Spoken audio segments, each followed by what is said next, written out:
In October 2020, an Israeli court ruled that several Palestinian families living in Sheikh Jarrah, a neighborhood in East Jerusalem, were to be evicted by May 2021 with their land handed over to Jewish families.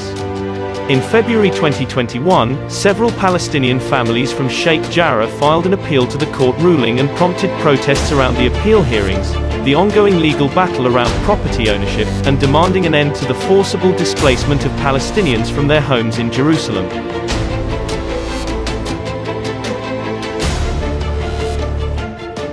In late April 2021, Palestinians began demonstrating in the streets of Jerusalem to protest the pending evictions, and residents of Sheikh Jarrah, along with other activists, began to host nightly sit-ins.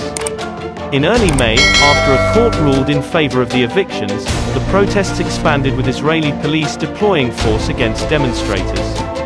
On May 7, following weeks of daily demonstrations and rising tensions between protesters, Israeli settlers, and police during the month of Ramadan, violence broke out at the al-Aqsa Mosque compound in Jerusalem, with Israeli police using stun grenades, rubber bullets, and water cannons in a clash with protesters that left hundreds of Palestinians wounded.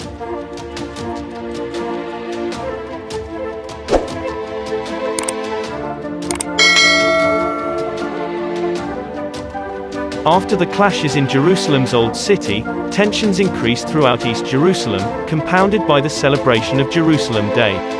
On May 10, after several consecutive days of violence throughout Jerusalem and the use of lethal and non-lethal force by Israeli police, Hamas, the militant group which governs Gaza, and other Palestinian militant groups launched hundreds of rockets into Israeli territory.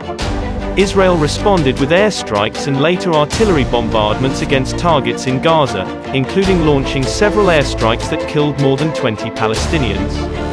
While claiming to target Hamas, other militants, and their infrastructure, including tunnels and rocket launchers, Israel expanded its aerial campaign and struck targets including residential buildings, media headquarters, and refugee and healthcare facilities.